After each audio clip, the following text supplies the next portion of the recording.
Hi, welcome back to Stay In and Stay Safe. I've called this Drawing from the Heart because I didn't really know what else to say. But sadly, I did a whole another video before this on how to paint this mermaid area. And I'm pretty sad about that because I lost all the footage. Well, I can't retrieve the footage somehow. So that was wasted. Anyway, that was the painting I did. I've still got the footage, I'll try and recover it. But anyway, let's get on with something else. There's something different. Sorry, I wasted quite a few days doing that. So this is a sketch that I'm doing for my Patreons, the people that sponsor me monthly. I've never videoed it before because it's kind of a private thing between me and the people that sponsor me, but I thought I'd just tell you about it. Each month people sponsor me, I think it's about £5 a month. It's in dollars, but I'm not really sure. But each month I get an email with an attached photo, high resolution picture of this drawing that I've done for that month. So if you want to join in on that, you can go to patreon.com and find my name and sub up. You can do 1 month, you can do 2 months, you know, as long as you want to sponsor me, you just choose, and you get a sketch sent to you via email. So I'm using my favourite pencil here and the TB lead in there, and I'm drawing something. When I say from the heart, I mean I'm just doing a picture that represents the time at the moment that we're in, I think. And so I was thinking about the coronavirus and self-isolation, and so I thought of all these people in their own bubbles, you know, their own isolation bubbles, and we're all reaching out to each other through various other ways, through social media and things like that. That's my piece of, that's I don't know what you actually call those things, but it's a bit of basically rolled paper. You can buy it when you're in an art shop, and it smudges it for you. So I started speeding it up at this point because obviously it's quite a long process for me doing this drawing. These are two people sort of reaching out to each other. But I wanted to show something that represented the coronavirus and the way we all are at the moment. In our own little bubbles. I started doing one person in each bubble, and I thought, hang on, a lot of us are in households with more than one person, so I started adding more people inside the bubbles, so it wasn't just one person, it was a few people. So I started doing that a bit later on. I really enjoyed doing these pictures because I have nothing in my mind at first, and I just sort of, I don't know, just sort of pray about it and do something that I think is on my heart at the time.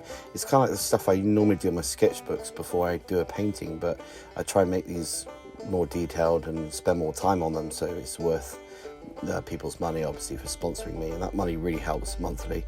So I've just speeded it up even more at this point, I think. But this is adding a tree, because I thought we're all like connected in some way. Like I don't know, there's new science out there that says that a forest, all the trees are connected through the roots and the root system, so that's, they know when a tree's fallen so another tree grows and all this stuff. I don't know, it's scientific. It's and trees and vines all hold things together, and I thought it kind of looked like grapes on a vine, or these little bubbles. So I thought I'd add this tree, bring this all together, and this is maybe it's a tree of life or whatever. I don't know how you think about it, but it's just part of the idea that I had. I can't really explain my ideas sometimes, and this is how a lot of my artwork comes about. It's just from making things up.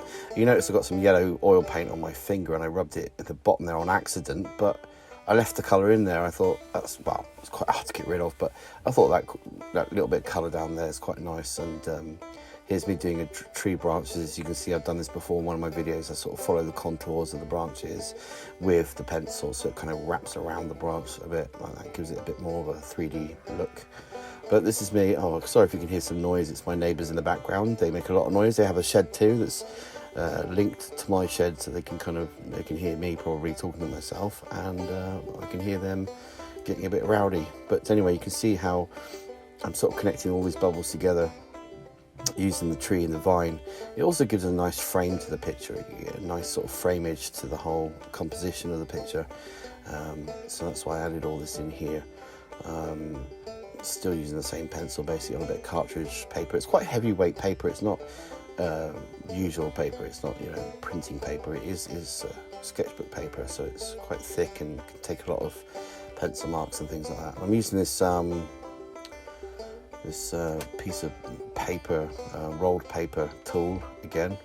If someone wants to write in a comment what this tool's called, I could probably find out, but it's I never knew what it was, but you know, for years I bought pencil kits and it had a sharpener, it had pencils, and then it had this thing, and I thought, what is this thing?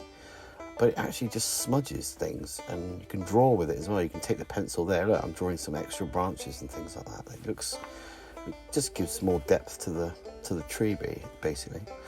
So I'm nearing the end, but if you want to sponsor me, go to patreon.com and search for my name, Oliver Pengilly, and you should be able to sponsor me, and you can receive drawings each month that are just sent to you and only the few people that sponsor me. So that's the finished drawing. I hope you like it. Please send me your pictures, any pictures that you do. I'd love to see what you come up with. Stay safe. Thank you.